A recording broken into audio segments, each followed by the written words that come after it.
جنوں کے واقعات گاؤں وغیرہ میں زیادہ کیوں ہوتے ہیں؟ توہم پرستی ہے یا کوئی اور وجہ ہے؟ دونوں وجوہات ہیں، توہم پرستی بھی ہے اور ویرانوں میں اور جنگلوں میں اور میدانوں میں اور ایسے علاقوں میں جنات ہوتے بھی زیادہ ہیں۔ اچھا، جن بھی جو ہے نا وہ انسانوں کو دیکھتے ہیں کہ کون انسان ہم سے ڈرتا ہے اور کون ہمارے بارے میں لا علم ہے، اور اس پر وہ حملہ آور بھی زیادہ ہوتا ہے، دوسروں کو کمزور سمجھ کر ان پر حملہ آور ہوتا ہے۔ تو جو شخص نہ ڈرے اس کو کچھ نہیں کہتے، اور جو ڈرنے لگ جائے اس کے سر پہ سوار ہو جاتے ہیں۔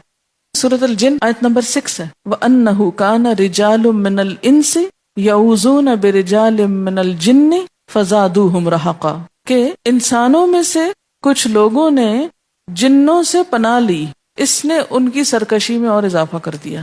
تو جنوں کی پناہ کون مانگتا ہے؟ ہوتا یہ تھا کہ عرب جاہلیت میں لوگ جب کسی بستی میں یا گاؤں یا ویرانے میں اترتے تو کہتے یہاں ہم اس وادی کے جن رب کی پناہ میں آتے ہیں۔ ہم کہتے ہیں نا اعوذ باللہ، وہ کہتے ہیں اعوذ بالجن، یعنی مجھے جن کی شیلٹر چاہیے تاکہ میں نقصان سے بچ سکوں۔ اس چیز نے جنوں کی سرکشی بڑھا دی۔ تو جہاں جاہلیت ہوتی ہے وہاں اس قسم کی خرافات بہت ہوتی ہیں، اس قسم کی باتیں بہت ہوتی ہیں۔ کیا جنوں کو دروازوں کے تھرو پاس ہونے کی قوت نہیں؟ اس میں یہ کہ ویسے تو وہ دیواروں میں گھوم پھر سکتے ہیں، لیکن نقصان دینے کے لیے، یا مراد اس سے یہ جو حدیث میں آتا ہے نا دروازہ نہیں کھول سکتے، یعنی اس چیز کو جو بسم اللہ پڑھ کر بند کی جائے اس میں سے کچھ چرا نہیں سکتے۔ آپ کو پتا بعضوں کا جن چوری کر کر کے لاتے۔ اچھا، کبھی آپ نے دیکھا کہ آپ کے پرس میں ضرورت سے زائد پیسے نکلے؟ اچھا، کم ہوئے ہوں گے کبھی؟ بعض اوقات کوئی انیوژل کوئی چیز پڑی ہوئی نظر آتی، یہ بعض اوقات جن مختلف جگہ سے چیزیں چرا کے چھوڑ جاتے ہیں۔ ایسی چیزوں کا استعمال نہ کریں، ٹھیک ہے، جو آپ کی اپنی نہ ہو۔ اور بعض لوگوں نے یہ بھی شکایت کی ہوگی کہ ہم نے پیسے گن کر رکھے اور صبح دیکھے تو اس میں سے کم تھے اور کوئی تیسرا شخص تھا نہیں وہاں، اور بالکل چور کا علم نہیں۔ ایسے واقعات بھی ہوتے ہیں۔ تو جن انسانوں کی چیزیں چراتے ہیں، سوتے ہوئے آپ کے اوپر بعض اوقات بوجھ محسوس ہوتا ہے، آیت الکرسی پڑھ کے سویا کریں اور دائیں پہلو پہ سویا کریں، اس پہ نہیں آتا جن، اس طرح پھر نہیں ہوتا۔ ایک حدیث میں آتا ہے کہ جو شخص جمائی آنے پہ منہ کھولتا ہے شیطان اس کے منہ میں چلا جاتا ہے، لیکن اکثر دیکھنے میں ہے کہ لوگ نیند کے وقت جمائی آئے تو پورا منہ کھول دیتے ہیں، بعض ساتھ ہی بازو بھی کھول دیتے ہیں اور کچھ بلند آواز سے بھی منہ سے جمائی نکالتے ہیں۔ جی، یہ شیطانی آواز ہوتی ہے۔ جمائی کبھی بھی بلند آواز سے نہیں لینی چاہیے، اور نماز میں اگر جمائی آئے تو بھی شیطان کا حملہ ہوتا ہے۔ ویسے بھی بد اخلاقی ہے کہ آپ منہ کھول کے جمائیاں لیں۔ بند الماری سے پیسے غائب ہوں، کھانے پینے کی چیزیں، ان حالات میں کیا کرنا چاہیے؟ یہ معلوم کرنا چاہیے کہ کسی نے ڈپلیکیٹ تو نہیں بنوا رکھی۔ آیت الکرسی پڑھ دیا کریں، بس ختم۔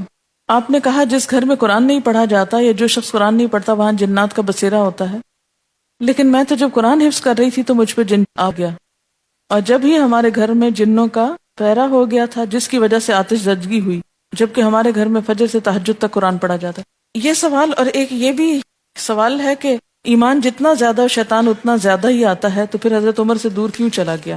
یہ دونوں سوال آپس میں ملتے جلتے ہیں کہ بسا اوقات قرآن پڑھنے والوں پر زیادہ حملہ ہونے لگتا ہے، اور بعض اوقات جہاں ایمان زیادہ ہو وسوسے بھی وہاں زیادہ آنے لگتے ہیں۔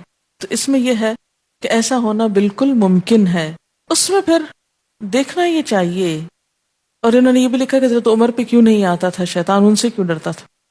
یاد رکھیں کہ جہاں ہم ایک نیک کام کر رہے ہوتے ہیں نا، اگر وہاں دوسری طرف کوئی ایسی کوتاہی ہو رہی ہو، مثلا آپ صبح شام کی دعائیں نہیں پڑھ رہے، مثلا آپ طہارت کا صحیح انتظام نہیں کرتے، مثلا کوئی ایسی چیز ہے جو شیطان کے قبیل سے یا شیطان کی پسندیدہ چیزوں میں سے وہ آپ نے گھر میں رکھی ہوئی ہے، تو وہ چیزیں قرآن پڑھنے کے باوجود بھی ان کو دعوت دے رہی ہوتی ہیں کہ آؤ جاؤ۔ تو جہاں قرآن پڑھنے کے ساتھ جن کا حملہ ہو جائے وہاں ضرور سوچیں کہ کون سی چیز ہے جو جنات کو دعوت دے رہی، گھر میں کون سی چیزیں ہوں گی جن کے اوپر آتے ہیں۔ بہت سے شیطان کے آلات ہو سکتے ہیں۔ کیا سورۃ جن کی تلاوت کرنے سے جنوں سے بچا جا سکتا ہے؟ کیونکہ اکثر یہی وظیفہ بتایا جاتا ہے۔ ہاں، ہو سکتا ہے، ٹھیک ہے، پڑھ لیں، کوئی حرج نہیں، قرآن ہی۔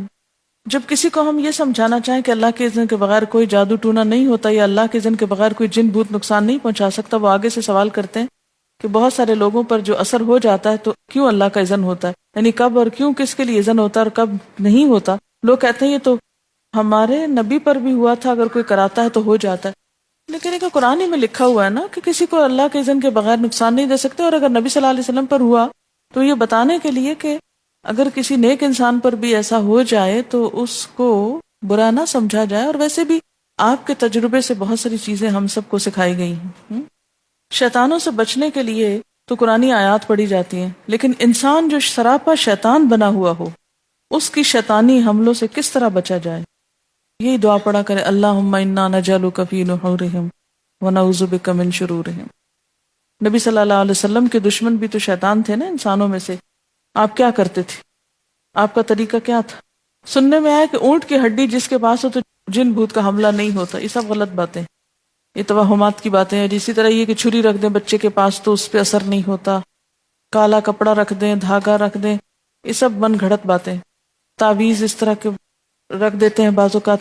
میری ایک بچی ہے، اسے سیدھے ہاتھ سے کھاتے ہوئے بہت دقت ہوتی ہے، حالانکہ بہت کوشش کرتی ہے اس سے کھائے، پھر انکانشیسلی بائیں ہاتھ سے کھانا شروع کر دیتی ہے، اس کے لیے نیچرل ہے، ایسے میں کیا کرنا چاہیے؟ آپ دیکھیں کہ ضرور یہ ہوتا ہے کہ کچھ بچے لیفٹ ہینڈڈ ہوتے ہیں، لیکن بچپن میں تو میں نے دیکھا ہے بچوں کو دائیں ہاتھ سے کھانے میں بھی بڑی دقت ہوتی ہے، یعنی دائیں ہاتھ سے بھی وہ کام کرنے میں ان کے مسلز ایک ٹائم لیتے ہیں پریکٹس کرتے کرتے، تو اس کو اگر آپ شروع سے تھوڑے سا پیار سے ڈانٹ ڈپٹ کے نہیں کریں تو کھانے پینے میں تو دایاں ہو ہی سکتا ہے، کیونکہ اس پہ بڑی سخت بات کی گئی ہے نا، کہ ایک شخص نے کہا میں دائیں سے کھا ہی نہیں سکتا، تو آپ نے فرمایا کبھی نہ کھا سکو، تو کہتے ہیں کہ مرتے دم تک وہ شخص منہ تک نہیں لے جا سکتا تھا اپنا دایاں ہاتھ، آپ نے بد دعا دی اس کو ایک طرح سے۔ حضرت عمر کے دونوں ہاتھ ایکولی اسٹرانگ تھے، دونوں سے برابر کا کام کر لیتے تھے،